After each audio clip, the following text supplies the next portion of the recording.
Hello people, welcome to our YouTube channel Bengaluru పిల్ల.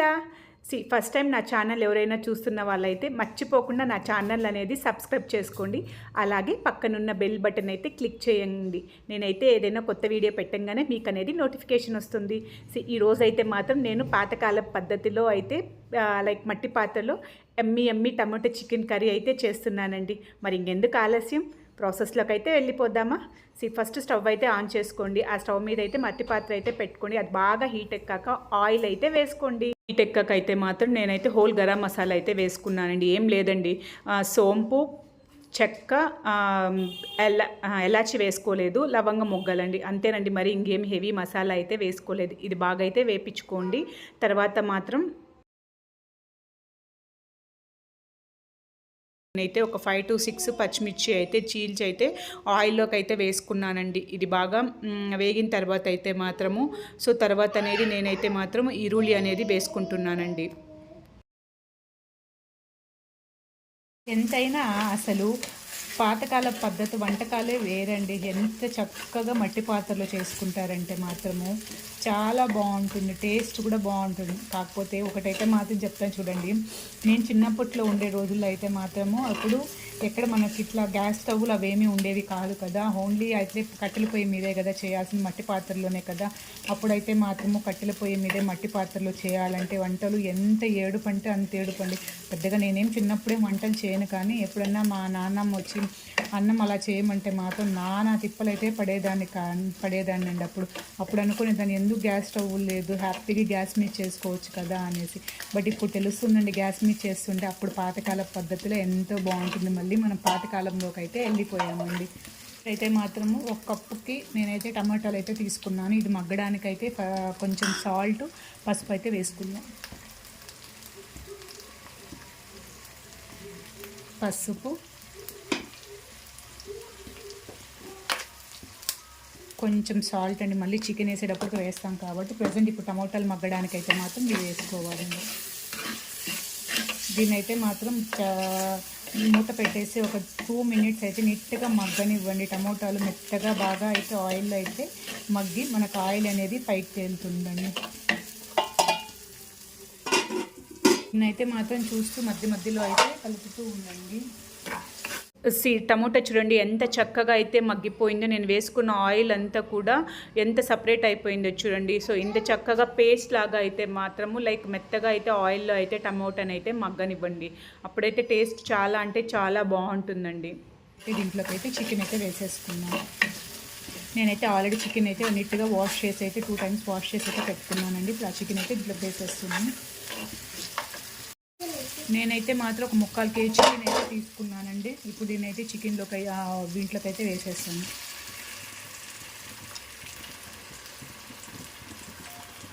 దీంట్లోకి అయితే నేను కొంచెం పసుపు, మళ్ళీ కొంచెం సాల్ట్ అయితే వేస్తున్నానండి.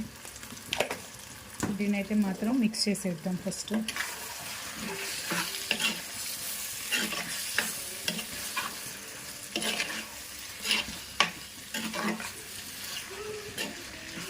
ఫైవ్ మినిట్స్ అయితే మూత పెట్టేసుకుందామండి. చికెన్లో ఉండే వాటర్ అంతా పైకి వచ్చేస్తుంది.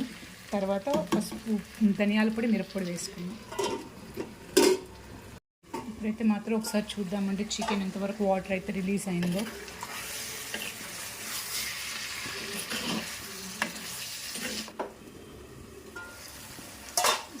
ఆల్మోస్ట్ అయితే దీంట్లో ఉండే వాటర్ అంతా అయితే వచ్చేసిందండి. ఇప్పుడు దీంట్లోకి అయితే ధనియాల పొడి, కారం అయితే వేసుకుందాము. నేను first 2 tablespoons of dhaniya powder అయితే వేసుకుంటున్నానండి.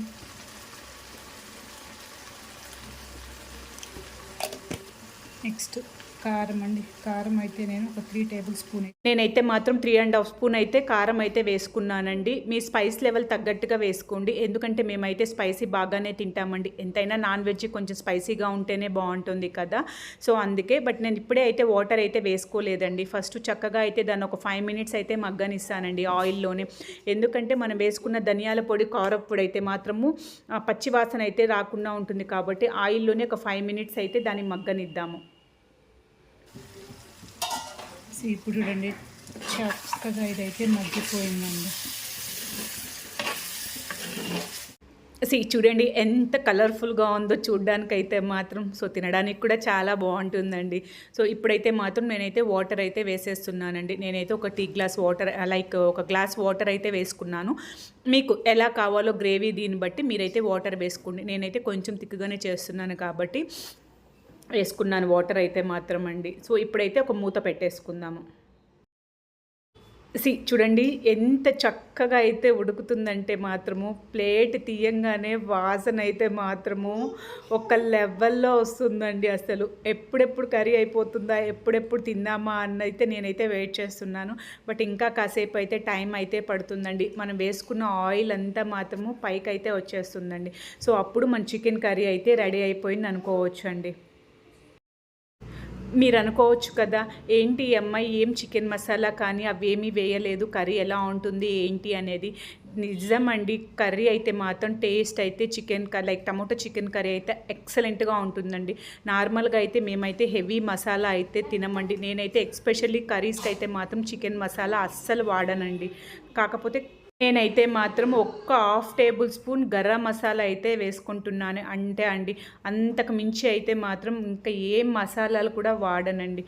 సీరియస్గా అయితే కర్రీ అయితే మాత్రం వేరే లెవెల్లో ఎక్సలెంట్గా ఉంటుంది. చూడండి కొంచెం థిక్గా ఆల్రెడీ థిక్నెస్ అయితే వచ్చేసింది కదా.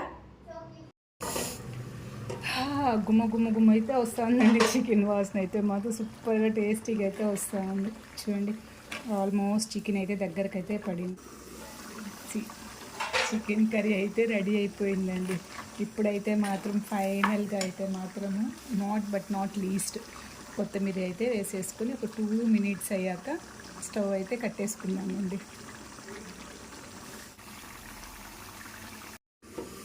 ఫైనల్గా అయితే మాత్రం ఎమ్మి చికెన్ కర్రీ అయితే రెడీ అయిపోయిందండి. టేస్ట్ అయితే మాత్రం సూపర్ అంటే సూపర్గా ఉంది. చూడండి ఎంత చక్కగా అయితే వచ్చిందో. ఇప్పుడు దీనైతే మాత్రం ఒక 10 నిమిషాలు నేను ఫస్ట్ అయితే మాత్రం స్టవ్ ఆపేస్తున్నాను. స్టవ్ ఆపేసి ఒక 10 నిమిషాలు అలానే వదిలేసి వేడి అన్నంలోకి చికెన్ కర్రీ వేసుకొని తింటుంటే ఉంటుంది నా సామిరంగా. చూడండి నేను స్టవ్ ఆపేసినా కూడా ఎలాగ ఉడుకుతుందంటే అది సౌండ్. స్టవ్ ఆపేసి చాలాసేపు అయిందండి. ఇది ఫైనల్ అంటే యమ్మీ చికెన్ కర్రీ అయితే రెడీ అయిపోయిందండి. మీ అందరికీ వీడియో నచ్చిందా? నచ్చితే ప్లీజ్ లైక్ చేయండి.